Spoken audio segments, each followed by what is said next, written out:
Ahora nosotros nos hacemos un cuestionamiento y es qué ocurren con los materiales cuando luego de ser recolectados. Entonces, lo que pensamos al charlar con la cooperativa es utilizarlo como materia prima para el proceso reciclable. Lo que hablaría yo sería sobre el papel. ¿Qué criterios ellos utilizan para separar el papel?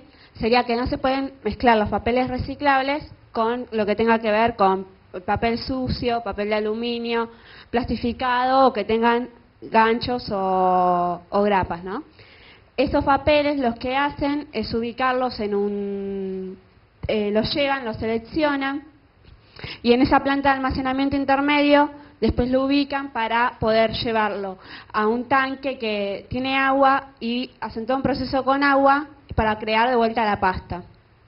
Después, lo que hacen a través de un proceso que es de destintado es llegar a poder sacar lo poco que queda de los químicos que tenían anteriormente.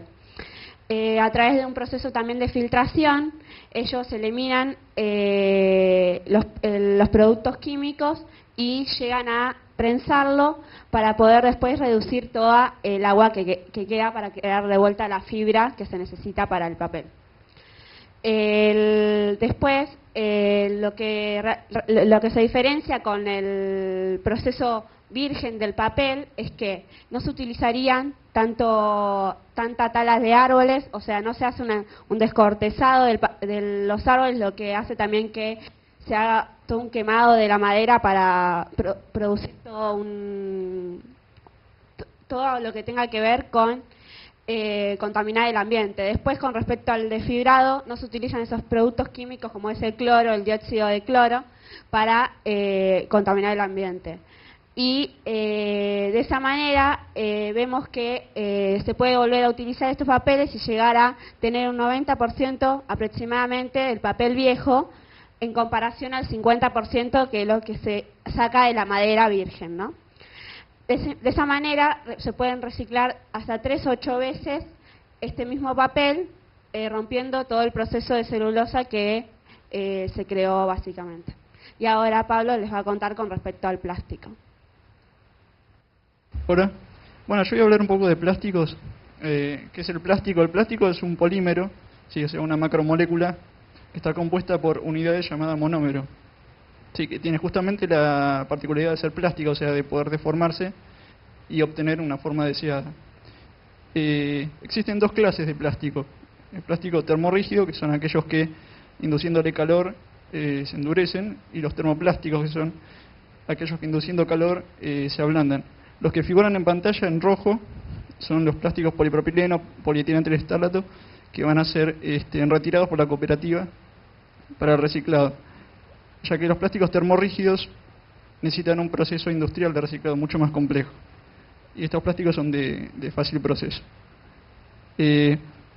Acá se ve un esquema básico de una planta de reciclaje, similar al de la cooperativa Padilla, donde se puede observar que el material primero necesita ser lavado para quitar aquello que sea restos orgánicos o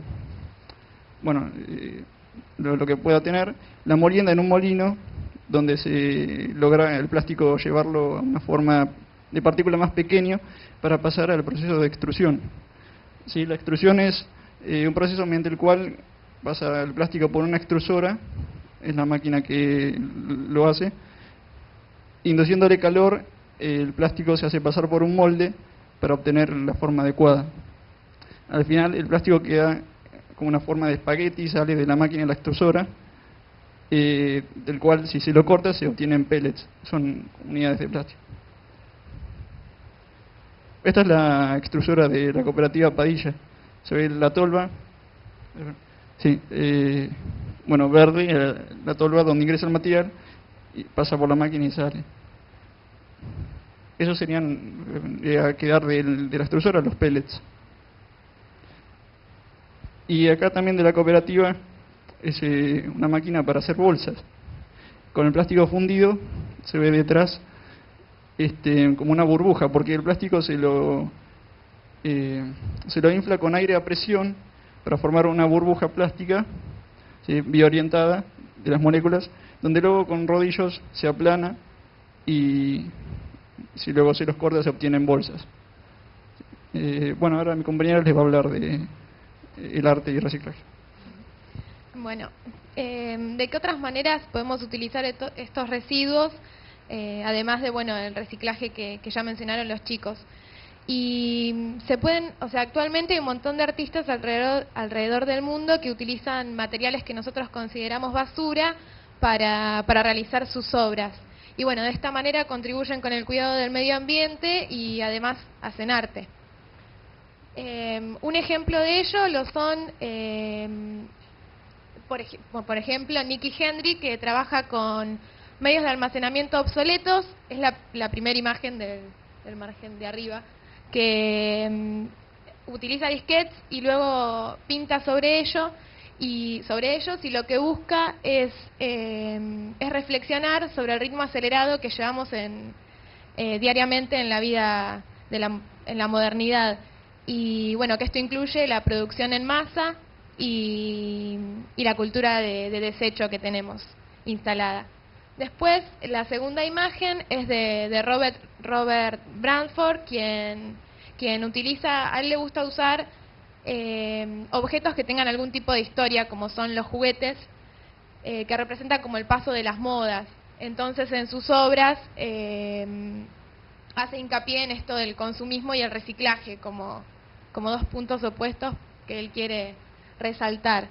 La figura de abajo es de Virginia Fleck, una estadounidense que lo que ella quiere es transmitir conciencia ecológica y hace casi siempre obras que son mandalas, como la que está acá, y trabaja con bolsas de residuos recicladas.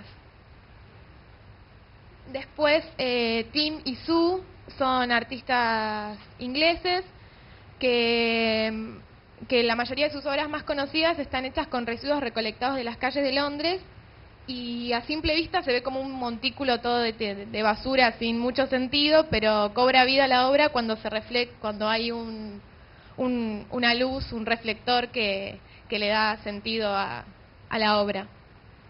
Después, en las artes musicales también se pueden reutilizar materiales que nosotros consideramos basura y lograr sonidos y ritmos de excelente calidad. Por ejemplo, proyectos de sonido de la tierra de Paraguay y Orquesta Basura en México, con latas, tinas, botellas de cartón, tubos de cartón, botellas de plástico, de vidrio y otros elementos tomados de la basura, crean sus propios instrumentos y demuestran que el arte creativo es una gran solución a los problemas que tenemos nosotros con la basura. Bueno, además de ese tipo de arte, en lo que son los diseños industriales, como son los accesorios personales y también el mobiliario de una casa, se pueden lograr lindos diseños y útiles con materiales recuperados.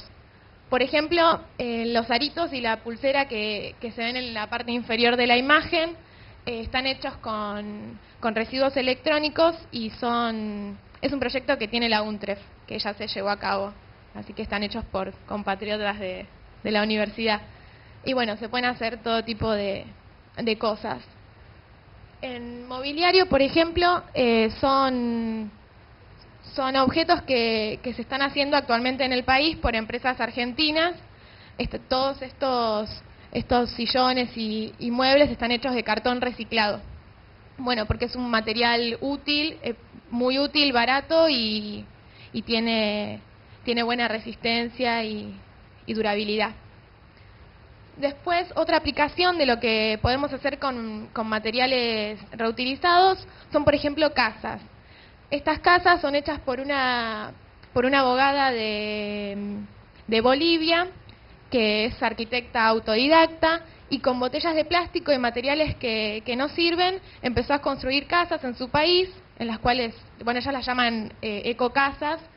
Ya se construyeron 6 en Bolivia, y ella va alrededor de lo que es nuestro continente, enseñando a construir estas casas que son una opción viable para la gente de bajos recursos. Actualmente en nuestro país, la Universidad del Centro en Tandil está trabajando en este proyecto de construcción de casas con botellas.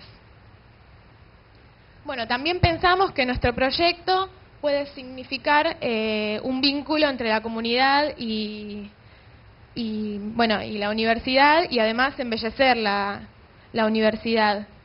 A nosotros se nos ocurrió decorar nuestros tachos de una manera alegre y con diseños creativos, y para eso, cuando dispongamos de los tachos en la universidad, tenemos ganas de abrir una convocatoria a todos los alumnos y gente que quiera participar de la decoración de los tachos. Los tachos que acá vemos están diseñados por diseñadores argentinos en una exposición que se hizo en el 2009 acá en Buenos Aires. Y bueno, nosotros pensamos, nosotros pensamos que la revalorización de los desechos como materias primas de gran eficiencia no contemplan solo un principio ecológico, sino que también son una herramienta artística una herramienta artística, y a través del reciclado podemos favorecer el vínculo y la integración comunitaria y social. Muchas gracias, esto es Grupo Crece.